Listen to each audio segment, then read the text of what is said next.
Assalomu alaykum hammaga. Ertalabki nonushtalarni yeb, ko'chaga BTSdan pochtadan narsalarimni olib jiyanimga bir xonim qilib beray deb xonim qilishga kirishib ketdim. Shuning uchun bizga lavash xamiri kerak. Yoyib o'tirmasa tayyor. 4 ta 5 ta kartoshka, 3 ta 4 ta piyoz, bularni yaxshilab artib to'g'raysizlar. Biza kattalardan 3 kishimiz, 2 ta farzand. Qizim hali bunaqa ovqatga kirmagan. O'g'lim 2 ta kusok yeydi. Ertasi kuni Adajon ham ishxonasiga berib yuborayman. Shu bilan xonim tugaydi. Sizlar ko'pchilik bo'lsanglar, bitta qilishinglarni maslahat beraman. Tez va oson tayyor bo'ladi. Siz mehmonlar kelganda zo'r. Hop, kartoshka piyozlarni to'g'rab, ozgina tuz, zira, qizil paprika, ozgina yog' solib yaxshilab aralashtiramiz.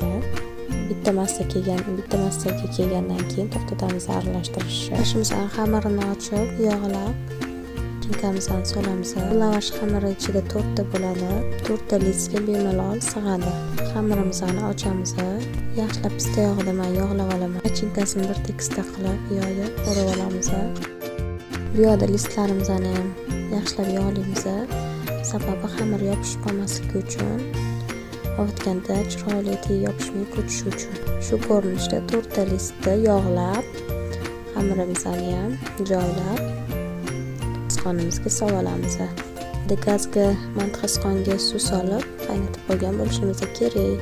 Hammasini qilib bo'lganimizdan keyin 40 daqiqaga pishirishga yuboramiz. Ustiga qizil qilamiz, ozgina yog', bitta yoki ikkita piyoz yaxshilab qovurasiz. Ko'ra ko'proq yeydigan bo'lsangiz ko'proq qilasizlar. Men 2 ta piyozga katta qoshuvda qizartirgich soldim, ozgina tuz, ozgina shakar solib yaxshilab qovurib, kosa suv solib quyilguncha past olovda qaynatdim. Mazali bo'lib chiqadi, xudo xohlasa. Onimiz ham tayyor. Bizdan uzoqlashmang. Kommentariyada fikrlaringizni kutib qolaman.